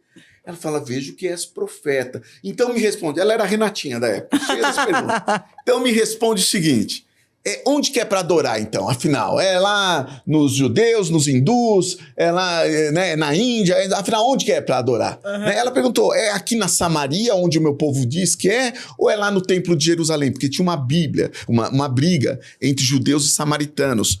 Eles eram irmãos, eram todos judeus, mas quando eles se separaram, 2 tribos ficaram para baixo em Jerusalém, como capital, e 10 tribos, eram 12 tribos dos filhos de Jacó. 10 tribos formaram o Reino do Norte, e a capital do Reino do Norte era Samaria. Como o poder estatal, político, sabe que o poder religioso é muito forte, e a gente tem visto isso hoje na política nacional e internacional, eles queriam se atrelar. O rei falou, se o povo ficar indo para Jerusalém, eu vou perder meu poder, o rei do Norte falou. Né? Então, o que ele fez? Lá em Samaria, ele construiu um templinho. Falou, pode adorar aqui mesmo. O povo do sul ficou doido da vida. E falou, eles são idólatras, aquele não é o lugar de Deus. E virou essa briga que até hoje dura, ainda tem lá na Samaria, que para o judeu, o samaritano era imundo. Para o judeu, o samaritano era tratado como cão. Tanto que Jesus, ironicamente, sempre que vai contar uma historinha, põe o samaritano como herói. Sempre, é impressionante. Depois a gente pode ver isso. Mas aí ela pergunta, afinal, qual é o lugar certo? Qual é o ritual certo? Quando eu começo a minha jornada em busca do Cristo, eu quero saber isso. Eu quero essas respostas. Qual é a liturgia? Qual é a igreja? Qual é a religião? Qual é o templo? Onde eu devo me encontrar com Deus? A resposta de Jesus é tão clara. Ele fala assim, nem lá, nem aqui. Deus procura verdadeiros adoradores que o adorem em espírito e em verdade. E essa resposta continua ecoando hoje. Quando a Renata pergunta, nem lá, nem cá. Deus não está atrás de templos, Deus não está atrás de religiões, Deus não está buscando rituais. Deus procura corações. Deus procura verdadeiros adoradores no sentido de que gente que queira intimidade com Ele. Se você quer intimidade com Ele, você já tem. Não é que você vai ter. Se você quer, você já tem. Ele já entrou. Um amigo meu, muito politizado, no meio da pandemia, ele me chamou na casa dele um dia e falou assim, Silvio, eu só quero saber uma coisa. Eu pensei que ele estava em crise, eu achei tão bonitinha a pergunta dele. Ele falou assim, eu só quero saber como eu faço para ouvir a voz de Deus. E ele falou, bom, ele sempre brigou comigo, eu não gostava, odeia crente, ele disse. Né? Graças a Deus eu não sou crente. Mas ele me chamou com medo. E aí eu falei assim, você quer ouvir Deus? Eu falei assim, ele falou, quero. Eu não conheço ninguém que queira ouvir Deus que já não tenha ouvido. Não existe isso. Assim como eu não conheço ninguém que queira pedir perdão para Deus que já não tenha sido perdoado. Porque a hora que brota no teu coração o sentimento de pedir perdão, é porque o próprio Cristo que te habita te levou para esse lugar. O próprio Cristo que te habita falou, vamos ouvir mais Deus. É isso que ele queria mais intimidade com Deus. A gente ficou lá 2 horas falando, no final falou, poxa, que decepção, achei que você ia mandar eu ler a Bíblia, achei que você ia me dar um monte de livro, achei que eu ia ter que pagar uma penitência. Eu falei para ele, olha, ore assim, toda manhã, durante 30 segundos, né? A hora que você acordar, eu e o Pai somos um, né? E tudo que ele tem, eu tenho. Essa é a minha oração todas as manhãs, né? Eu e o Pai somos um, e tudo que ele tem, eu tenho a sabedoria, a eternidade, o amor pelas vidas, o olhar de compaixão que ele tem. Tudo que ele tem, eu tenho. Porque eu e ele somos um. E esse é um grande dano, voltando lá naquilo que eu estava falando, dessa construção ocidental, que eu acho que é um problema que nós trouxemos para o Ocidente com a religião ocidental. Nós separamos Deus de nós demais. E Jesus fala, eu e o Pai somos um. Se aquele que me ama e ouve as minhas palavras, eu virei a ele e meu Pai virá também e nele faremos morada. Então, o que eu estou te falando é Bíblia. As pessoas podem espernear, podem ficar chocadas, mas o Deus que eu conheço, ele é um comigo. Ele me habita. A religião não quer isso. A religião quer Deus lá, eu aqui, e eu obedecendo todo, e de preferência dando dízimo, né? Eu obedecendo tudo isso para alcançar Deus, para acessar Deus.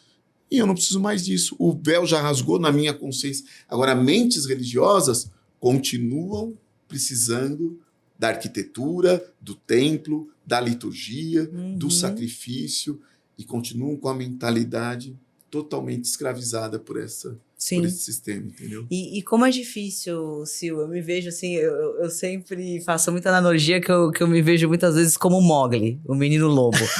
Todo mundo quer, né, levar o Mogli para as suas espécies, né? Não, você tem que vir, tem que ficar aqui. Eu sei a verdade. Eu sei a verdade, né? E é isso, porque às vezes você quer buscar, por isso que a primeira provocação que eu fiz foi essa.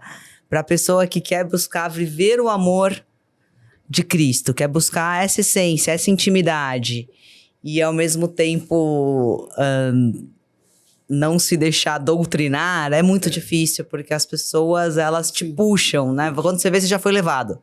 Quando você vê, você já tá num véu de preconceito. Quando você vê, você já tá rejeitando alguma coisa. Enfim, acho que eu que sou uma pessoa livre, que gosta de frequentar vários lugares, que gosto de gente, que gosta de pessoas, me senti muitas vezes nesse ambiente de prestação de conta. De, de cobrança, de acusação. Com o seu conhecimento, ou com a sua energia, frequentar tal lugar, ou você, assim, assado. Então, eu acho que a essência, assim, desse papo me deixa muito conectada com isso. Como se desprender dessa coisa que, por mais que você tente, você acaba se vendo sendo levado, sendo questionado, sendo até, digamos, manipulado mesmo. Porque eu mesma me vejo me perdendo, por isso que eu às vezes me sinto um menino Mogli, porque eu falo, poxa, eu já tenho consciência, eu tô nesse caminho, eu tô evoluindo, daqui a pouco eu já tô aqui num outro... Não, peraí, Renata, volta... Mas não vamos nos inocentar totalmente. Nós infelizmente, fomos talhados pela meritocracia, não é verdade? Faz parte da nossa vida corporativa. Sim. E tudo mais. E às vezes a gente traz esse componente para a nossa dimensão de espiritualidade, de fé. Né? E aí, para nós, eu costumo brincar, eu tenho muitos amigos músicos, né? E eu costumo brincar que a raça mais difícil de entender a graça de Jesus Cristo e do Evangelho é músico e atleta. Porque são duas profissões que são exageradamente trabalhadas no treino. Não é verdade? Sim. É disciplina. Eu treino para ter o resultado. Eu ensaio para performar. Você sabe disso como atleta que foi e que ainda pratica. Você sabe disso. Você tem essa mentalidade da disciplina. Sim. Por isso que eu tô falando que às vezes e aí para nós, às vezes quando a gente oferece a graça para as pessoas falam, não é possível. Como meu amigo reclama, poxa, que decepção. Eu achei que ia ter disciplina, eu achei que ia ter um monte de coisa, de esforço. Você tá falando que não tem nada. Não tem, porque é graça, né? Como eu brinquei com você, eu trago aqui essa tatuagem, né? A graça abraça. E eu acho que isso que é lindo no Cristo, né? E, de novo, para mim, o caminho é Cristo, mas não o Cristo do cristianismo. Não o Cristo evangélico. Não o Cristo das religiões. O Cristo, esse Espírito eterno, que para mim se revelou na Bíblia através de Jesus Cristo. Mas eu não duvido que ele se manifeste na vida de pessoas de diferentes maneiras, mas é o Cristo mostrando o caminho para o Pai. A Bíblia me mostra isso. Né? Então, eu não tenho dúvidas disso. Se você quer um caminho, busque o Cristo. Não nas religiões. Não nos rituais, não no sistema religioso, mas numa espiritualidade de meditação, de contemplação, de buscar a presença de Deus, de buscar intimidade com Ele. Claro, veja bem, eu sou pastor de uma igreja. É claro que esse espaço da comunhão é excelente. Né? Excelente por quê? Porque eu entendo, primeiro, que é um exercício de humildade, depois de tolerância. Por incrível que pareça, a igreja tem que ser esse lugar, não os CNPJs que eu tenho visto aí com tanta intolerância, mas a igreja precisa ser esse lugar de abraçar, de acolher, e a gente precisa conviver. Não é fácil para mim ser pastor. Ei, tem gente que dá trabalho, tem dia que dá preguiça, mas eu entendo que o espaço de manifestação da fé faz parte da minha jornada de crescimento. Sim. Faz parte desse exercício de crescimento também. E eu preciso ter humildade para percorrer esse caminho em comunidade. Isso é muito rico. Por quê? Porque a gente vive numa sociedade muito individualista. E eu gosto do espaço de comunidade como a Zoe. Ou comunidadezinha cheia de falha é a Zoe. E por isso que ela me serve. Porque ali um cobre a falha do outro. É exatamente nas fraquezas que o coletivo se manifesta, e por isso que a Bíblia fala, né, que a igreja é o corpo místico do Cristo. Um é mão, outro é pé, outro é braço. Sozinho eu sou o Cristo, eu manifesto o Cristo.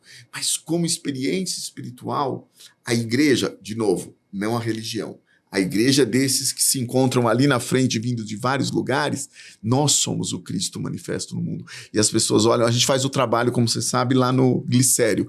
Toda semana, há muitos anos, a gente vai lá toda semana. Nós nunca fizemos lá pregação religiosa, a gente simplesmente chega lá e eu falo que a gente entrega amor em forma de salsicha e cachorro-quente, de hot dog, de bolachinha, de ração para pet, enfim. No que a gente tiver. A gente vai lá, a gente chama as pessoas pelo nome, a gente as abraça, a gente cuida delas. E eu acho muito engraçado, inclusive esse meu amigo que eu falei que odeia crente, ele vai com a gente lá há 2 anos. E logo no início, quando ele começou, aí as pessoas viravam para ele e falavam, ô pastor! E ele ficava doido, xingava. Mas é engraçado isso, e as pessoas nos chamam de pastores lá. Nós nunca pregamos, nunca falamos, mas porque para elas nós somos aquele pastor. Aí eu falei para ele um dia, né? Falei, por que você fica bravo? O que o pastor faz com a ovelhinha? Ele cuida, ele traz se ela se machucou, ele dá comida, ele dá água. Aí ele falou, então não ligo, posso ser pastor, né? Mas é isso, né? A manifestação, isso é outro ponto. Quando eu falo da meditação e da espiritualidade, não é para eu me trancar lá num lugar, na nuvem, e ficar, eu e Deus... Não é isso. Porque cada vez que eu me aproximo do Cristo, ele me empurra para o próximo. É impressionante. Eu tô lá no Glicério, chega os noinhas, zoião vermelho, cheio de álcool, cheio de droga. Às vezes uns vêm um pouco mais agitados, né? E eu tô falando com aquelas pessoas e fico olhando lá dentro do olhinho dela e falo, Cristo, você tá aí? Porque eu sei que ele tá lá. Às vezes ele tá totalmente camuflado no meio... por baixo de um monte de dor, de miséria, de abuso, de álcool, de drogas, de crimes. Mas ele está lá. Ou pelo menos ele gostaria de estar, né? Sim. Então, eu acho que a verdadeira experiência espiritual, ela te leva de volta para o mundo. Ela não te deixa num lugar de alienação, sabe? Quando eu medito, quando eu me encontro com Deus nas minhas orações, não é para ficar lá, é para ir embora. Há uma passagem muito linda na Bíblia que narra que Jesus chamou Pedro, Tiago e João, só o petit comité ali, e falou, vamos orar comigo ali no monte. E eles foram. E quando chegou lá, foi bom lembrar dessa história. Quando chegou lá, de repente, teve um evento daqueles maravilhosos, assim, pirotécnicos. Parecia a convenção de vendas da Apsen. Tudo que tinha direito, sabe? Assim, uou, tal. E de repente apareceu Moisés e Elias ali. Pedro já falou, meu, que doido, o que tá rolando aqui? E aí Pedro pega e fala assim, mestre, fala para Jesus, o senhor quer que a gente faça uma cabaninha para Moisés, uma para Elias, que é o maior profeta do Antigo Testamento, e uma para o senhor, para ficar tudo bem aqui? E no momento em que Pedro fala isso, de repente, vem uma voz do céu, acaba tudo, desaparece tudo, só fica Jesus e os Pedro, Tiago e João, e vem uma voz do céu e fala assim, esse é o meu filho amado, a ele ouvi. Eu vou contar isso, depois eu vou terminar o que eu... Olha que lindo isso, porque você tinha ali o Antigo Testamento inteiro. Você tinha Moisés com a Torá, A tradição diz que escreveu os 5 primeiros livros, você tinha os profetas, você tinha toda a religião judaica ali, e judeuzão, o Pedro falou, vou fazer uma cabaninha. Mas quando ele fala isso, Deus intervém e fala, não, desaparece. Esse é meu filho, esse é o Cristo, a ele eu vi. O problema é que tem hoje muita igreja ainda fazendo cabaninha para Moisés e para Elias, em vez de dar atenção para o Cristo.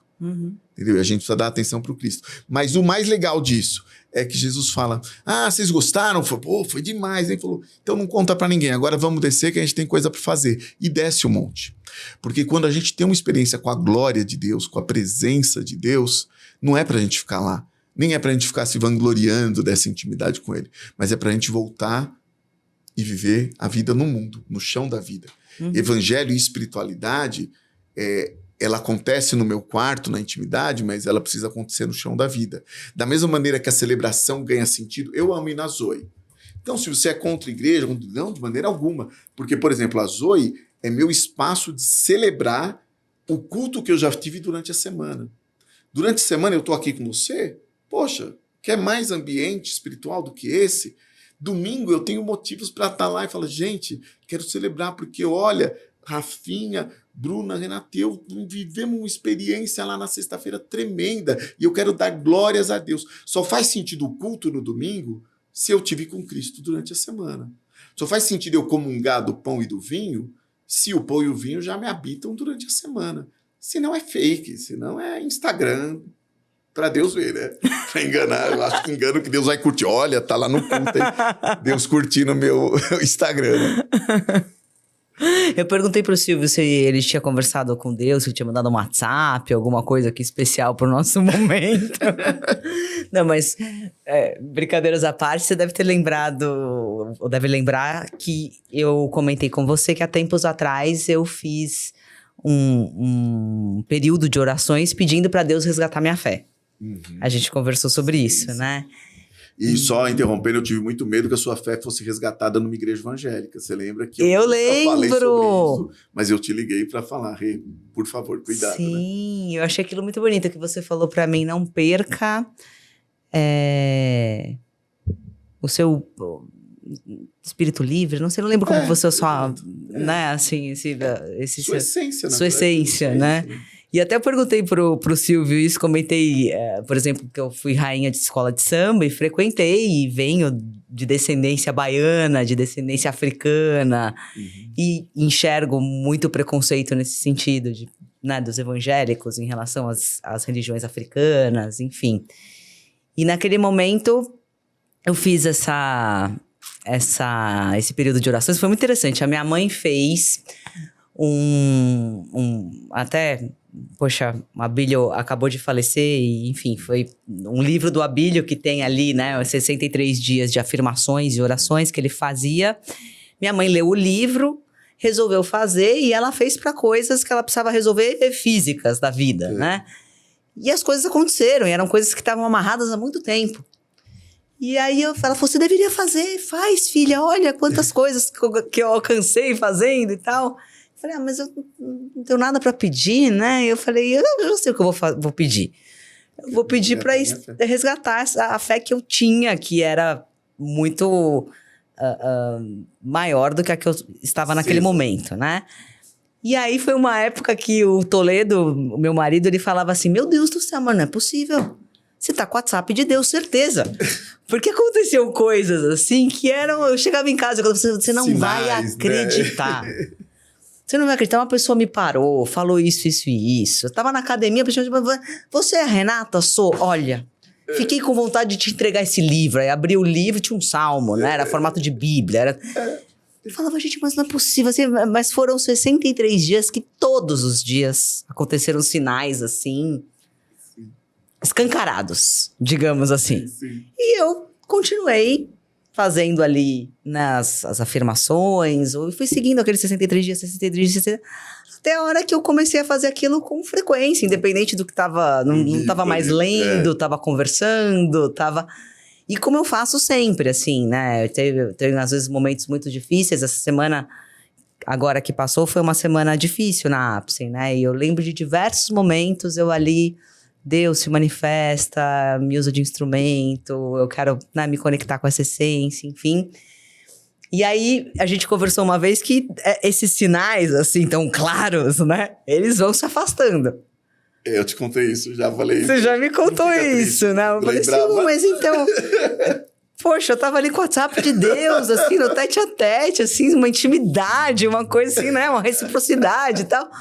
Agora a coisa tá mais sutil, né? E você me falou um pouco sobre isso. Eu acho interessante a gente entrar nesse assunto, porque as pessoas, elas esperam essa resposta, ou, enfim... Você tem meu WhatsApp, não tem? Sim. Você tem. Quando você precisa, você me manda o WhatsApp. E você espera que você responda. E eu normalmente respondo. Eu fico lá olhando se ficou azul. Eu escondo aquilo.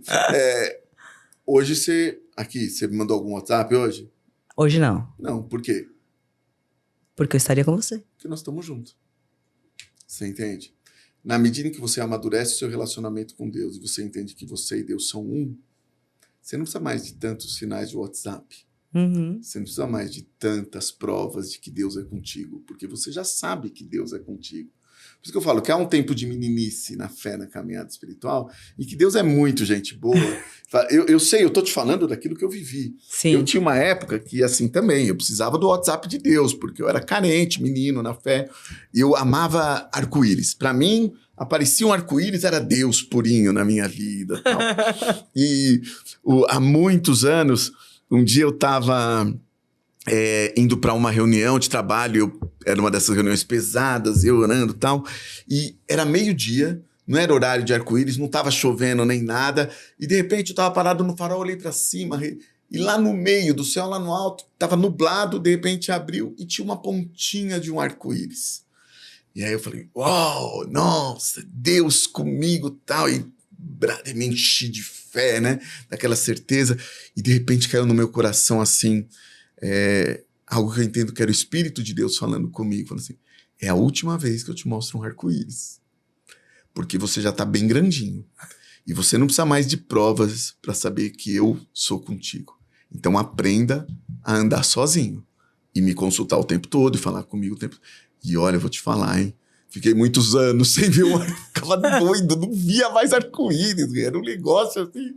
Agora eu vejo, fico feliz, mas não sei se você entende. Às vezes a pessoa começa a andar com Deus, me conta cada milagre, cada coisa. Eu falo, como é? Porque é Deus exatamente proporcionando para aquela pessoa, porque ela sabe que eu estou pegando na mão dessa pessoa para ela crescer na fé. Mas chega uma idade, né, de maturidade espiritual, que eu não preciso mais depender de sinais, eu não preciso mais depender de milagres, eu não preciso mais depender das coisas darem certo.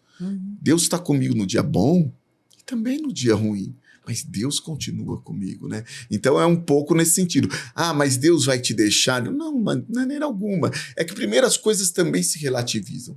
Depois que você sabe que você é habitado pelo Cristo eterno, olha, é duro alguma coisa me deslumbrar, hein, Rê? Assim como é duro, felizmente, alguma coisa nós passamos, nós dois enfrentamos câncer, né? É bom a gente falar desse tema da dor, né? Não é fácil você viver com a dor. E eu não tenho explicações para a dor. Mas o que eu tenho certeza é que Jesus falou assim, no mundo tereis aflições, no mundo tereis câncer, terei dívidas, terei boleto para pagar, tereis problemas de relacionamento, mas tende bom ânimo. Eu venci o mundo. Eu tenho a eternidade contigo. Eu preciso atravessar o chão da vida, porque espiritualidade é viver o evangelho na prática no chão da vida, com os outros, mas também para mim. Passando pelas dores, dói, sofre, a gente sente todas as coisas, mas sem duvidar e sem confiar na presença amorosa de Deus comigo o tempo todo. E se der tudo errado, o máximo que vai acontecer comigo é que eu vou morrer, não é verdade? Deu tudo errado, Silvio morreu. Fique tranquilo, porque eu estou com o Cristo do mesmo jeito que ele estava comigo aqui. Então, descansar nisso, receber essa paz de que eu sou perdoado, de que eu sou amado, de que eu não tenho culpa e que eu já sou eterno, porque hoje o Cristo me habita. Mas quando esse corpinho lindo aqui definhar, eu vou habitar o Cristo eterno? Cara, dá muita paz, né? Dá muita tranquilidade, tira muito da exasperação, os problemas, ficam desse tamanho. Não é alienação, por favor. Mas é uma convicção, uma experiência de fé que eu vivo. E que eu quero que todos vivam. Sim. E não é indo na Zoe. Se você for lá, eu te ensino. Mas não é o rito, não é a liturgia, não é o templo. É você desmontar... acho que é Romanos 12:2. Depois os universitários consultem aí para mim. Diz assim, não ganhem o formato desse mundo, mas renovai, Paulo fala isso, Paulo dá cada dica, né? Mas renovai, né, o vosso entendimento, né? Tem uma metanoia, uma mudança de pensamento, para que vocês possam experimentar a boa, perfeita e agradável vontade de Deus. Andar com Deus é esse exercício constante de quebrar os modelos, né, os sistemas, aquilo que a gente coloca pra gente. Aqui é o santo dos santos, aqui sacerdote entra, aqui impuro não entra. Com Jesus todo mundo entrava. Eu acabei de contar a história do leproso, não podia tocar no leproso, ele foi lá e tocou o leproso.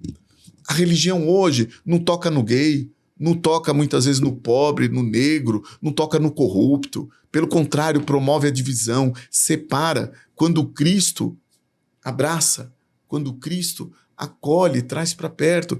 Então, mas onde que está esse modelo? Está aqui na cabeça da gente, né? Que a gente acha que isso é o certo, é assim que eu tenho que fazer para agradar a Deus. Não.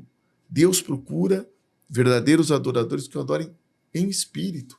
Né? E com essa liberdade. Por isso eu fiquei, de fato, com muito medo. Há quanto tempo que a gente caminha juntos e eu jamais te fiz um convite. Vá lá na minha comunidade, vá frequentar a Zoe, eu tenho a resposta. Você sabe disso? Não, eu fiquei passada outro dia que eu soube que o Vini conviveu com você um tempão, sendo seu sócio, sem saber que você tinha a Zoe, que você era pastor. Eu falei, como assim? É isso mesmo, ficou mais de ano comigo. Aí um dia ele viu lá nas redes sociais, que hoje revelam tudo, né? Apesar de eu ser low profile, mas uma hora aí um dia ele me procurou meio indignado também. Você é pastor, cara? Não sei se ele tava bravo porque eu era pastor ou tava bravo porque eu não tinha falado que eu era pastor. Já viu, né? Ser sócio de pastor e fala, você é roubado, né? Ai, Silvio! Falei, você nem deu dízimo? Que você Mas foi muito curiosa essa história, até vou contar. Porque quando ele me conheceu, a gente se conheceu no mercado de trabalho, ele é jornalista, eu também, a gente se conheceu numa concorrência que eu ganhei, ele perdeu, mas eu o convidei para assumir o cliente comigo, foi super legal, nasceu uma amizade linda que une as nossas famílias, hoje já tem muitos anos, somos sócios, e ele falava para mim, nossa, você parece muito um tio meu, você parece muito um tio meu, e eu não conhecia o tio, porque eu morava lá nos Estados Unidos, o tio dele falou, não é fisicamente, mas não sei, aí esse dia que ele descobriu que eu era pastor, né, ele falou, você é pastor? Eu falei, sou, tal, mas eu não gosto de fazer propaganda contrária, né? Prefiro que as pessoas me descubram primeiro, né? Uhum. E aí ele falou, puxa, cara, você não vai acreditar. Aquele meu tio é pastor também. E pra mim é muito claro. E ele não se parece... Conheço hoje o João, tio dele. Não parece comigo, eu sou bem mais bonito que ele. Maravilhoso! Desafio você, João, a provar o contrário. O poder do microfone é fogo, não né? é? Bem mais bonito, entendeu? E aí, Rafinha, faz uma edição, põe uma foto do João bem feia aqui do lado. Não, e o Silvio, a primeira coisa que eu fiz foi elogiar. Quando eu falei, como você tá lindo hoje? Camisa de pó de rei, né? Nossa, uma coisa mais. gente, eu falei, vai ter verde lá. Eu vou fazer. Exato, veio tudo. Aí, eu entendo, porque o espírito do Cristo que está no João é o que está em mim. O que o Vini via não era a aparência física, não era a idiosincrasia humana, mas era o Cristo que nos habita. Sim. É muito comum, já aconteceu isso com você fala, meu, não é possível, meu santo bateu com o daquele cara. Sim, é o Santo Cristo.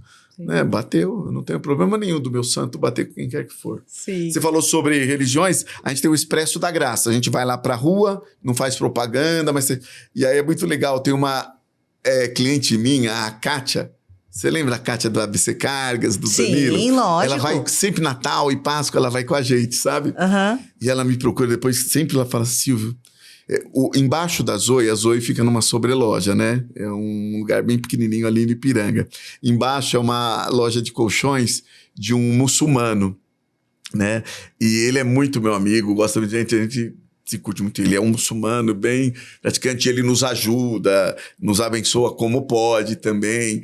E ela teve lá uma última vez no Natal, ela falou, Silvio, A Zoe é o único lugar, ela é espírita, né, a Kátia, ela vai com a gente. Ela fala, aí eu vejo católico, vejo pastor, tem um pai de santo, o Márcio, ele é um pai de santo, candomblé, ele vai sempre com a gente fazer entrega. Lá. Aí vejo muçulmano. Eu falo, nós estamos lá para promover o amor. A minha Bíblia diz que onde há o amor, ali há a presença de Deus. Então, eu convido todos, e todos se sentem bem. Algum religioso aqui pode falar assim, que absurdo, ele está falando isso. O único caminho para Deus é Cristo. E isso eu concordo. O único caminho para Deus é Cristo. Não é uma igreja evangélica. Não é uma religião. Eu concordo de verdade. E nesse ponto eu sou bem exclusivo. É Cristo. Como Cristo se apresenta para as pessoas e como se ele se apresentou ao longo da história, não é problema meu, é problema dele. Eu conheci o Cristo no Jesus da Bíblia. Agora, pode ser que outros tenham conhecido o Cristo de outra forma. Sim. Né? Eu acredito mesmo. Lá em Apocalipse fala que lá no céu vai existir gente de todos os povos, línguas e nações. Significa que vem gente de todas as épocas e de todos os tempos. Portanto, vai vir para o céu do Cristo gente antes de Jesus. E aí, de onde eles vêm? Quem foi o Cristo que eles conheceram? Porque se eles estão no céu, e o caminho para o céu é Cristo, então eu não tenho menor preocupação com esses temas que preocupam os religiosos, porque a espiritualidade do Cristo eterno, que morreu lá antes do mundo ser fundado, me dá liberdade para acreditar que o Cristo se manifesta em qualquer lugar, em qualquer universo ou multiverso. Até na Marvel, se ele quiser, ele vai lá. Maravilhoso. Ô, Sil, e só pra gente fechar, porque você sabe que eu ficaria com você aqui muitas e muitas horas. Eu espero que a gente faça mais... A gente tá todo esse tempo. Sim, mas a gente vai ter outros... Temos que editar, né? Mas a gente Deixa não... 15 minutos. Né? Não, jamais. Aqui é o quê? É full, né, Rafinha? Não vamos cortar nada. Mas eu não posso deixar de finalizar perguntando do Apocalipse. Não posso deixar de finalizar, já que todos estão invocando que estamos no Apocalipse. Qual que é o seu entendimento do Apocalipse? Estamos ou não no Apocalipse? Eu tenho muitas leituras. Aliás, há muitas leituras do Apocalipse e eu também tenho muitas, né? Primeiro que eu acho que o Apocalipse,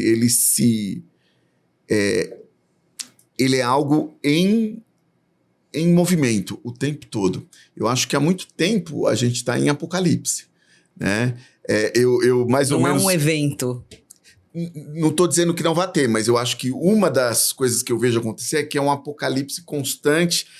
Minha filha estuda por um sistema de ensino que eu acho mó legal. Eles falam assim que é uma espiral. Tá aqui o eixo com os temas e ao redor... então, um ano ela passa no tema, no outro ano ela vai passar de novo. Não é que ela aprende o tema e esquece, é uma maneira espiral de voltar. Eu acho que a nossa experiência com o Apocalipse ela é um pouco assim espiral.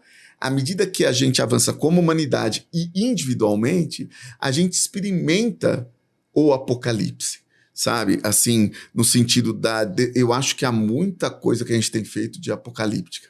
A gente teve pandemia, a gente está vendo os desastres climáticos. Eu acho que muito do Apocalipse é o juízo de Deus exercido pelo próprio homem. Deus não precisa fazer nada. Deus vai dizer, não, Deus não precisa fazer nada. O Apocalipse é Deus deixando o homem fazer o Apocalipse acontecer. E nós estamos bem nisso. Né? Nós estamos de parabéns nesse negócio. Nós estamos engajados, né? Gente... Olha, estamos... cada vez mais, né, cara? Impressionante.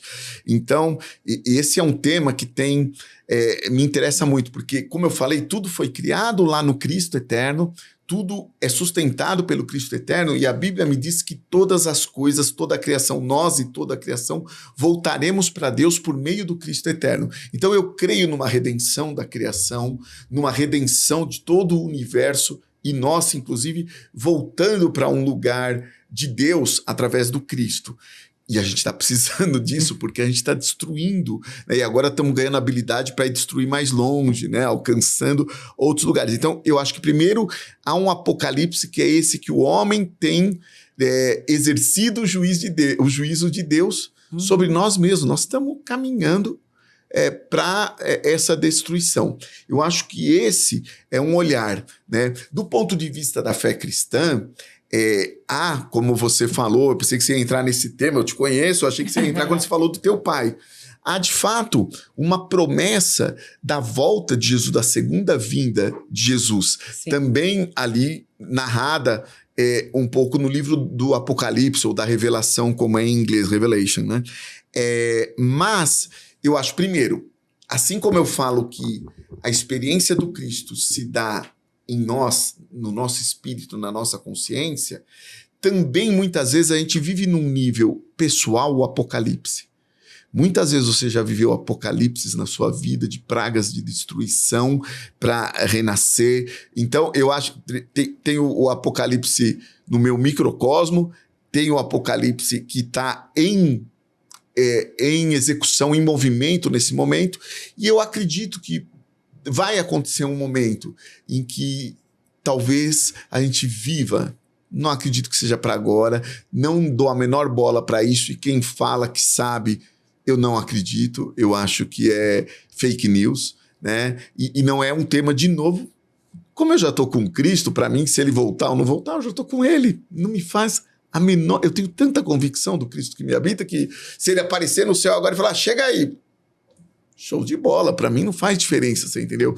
Mas eu acredito, do ponto de vista do apocalipse bíblico, que vai haver um tempo em que o Cristo vai voltar para buscar a sua igreja, não a igreja evangélica, a sua igreja formada por aqueles adoradores que o adorem em espírito e em verdade, de todas as línguas, povos e nações, todos aqueles que lavaram as suas vestes no sangue do Cordeiro, que foi morto antes da fundação do mundo. Todo mundo que reconheceu aquela morte como perdão para os meus pecados, limpou minha consciência, faz parte dessa igreja noiva que o Cristo virá buscar. Não tenho a menor ideia, que bom, que eu não sei quando isso vai acontecer. Mas o problema é que as pessoas pintam, né, até em trio elétrico, isso como uma catástrofe. E para quem tem o Cristo, não vejo isso. Do lado humano, é o juízo de Deus sendo exercido pela maldade humana, né? Pela burrice humana. Eu diria, nosso papel, eu diria que é dois. Procurar fazer a redenção do planeta, né? Dos animais, do meio ambiente, de tudo, e dar a nossa contribuição para cuidar dessa criação tão linda. E do outro, no meu caso, e também no teu, é pregar o evangelho, para que mais pessoas conheçam o Cristo. Eu gosto muito daquela palavra e eu faço isso. Hoje aqui não tive chance, mas eu procuro fazer com que a minha vida seja uma pregação constante do evangelho. Há uma palavra que há vários... Hoje em dia, na internet, ganha vários autores tudo, né? Mas diz assim, né? Essa frase que eu gosto muito. Pregue o tempo todo, se for preciso, até com palavras. Eu gosto muito disso, porque é assim que eu procuro viver o evangelho. Entendeu? O evangelho não é discurso. O evangelho é experiência de vida, é prática, né? Então eu gosto quando eu não falo para alguém que eu sou um pastor, não sei o quê, e ela depois fala, eu sabia que tinha alguma coisa em você. Espero que não tenha sido o meu discurso, mas que tenha sido a convivência comigo. Meu maior testemunho para mim são meus filhos e minha esposa, né? São eles que estão lá dentro de casa que vê se eu sou de verdade ou não. Sim. Depois você pergunta para eles, os seus conhecem. Não sei se eu te respondi. Respondeu. Vamos macetar o apocalipse. Tô com a veveta total. Nossa, adoro. Não é, cara? Vamos que apocalipse para nós é nada. O Cristo nos habita. Pois é, porque o negócio parece que atrai uma carga de uma coisa que entra num looping infinito da derrota, da desgraça. Não, Cristo é alegria. Sabe o que eu amo em Cristo? Então você me deu a oportunidade. Vamos no carnaval. Meu amigo, vai no bloquinho, vai onde você quiser. Se você tem o Cristo, Cristo via... Você lê o Evangelho de João, que eu sou apaixonado. Quando alguém fala, quero ler a Bíblia, vou começar em Gênesis. Não, lê João. Ele era amigo de Jesus, deitava no peito dele, era assim com o homem, cuidou da mãe. Você vai ler João, né? E quando você lê João, é muito lindo que fala assim, ia Jesus para a festa, estava Jesus na festa, voltava Jesus da festa, Jesus é o rei da balada. Olha lá, a Bruna tá adorando. A Bruna agora foi o auge da entrevista, gente. 1h38 de entrevista. Atingiu a Bruna, o coração da Bruna. A Bruna falou, é isso que é a frase que ela sempre fala. Não, Jesus é de verdade isso, né? O tempo todo ele estava nas festas. Onde ele fez o primeiro milagre?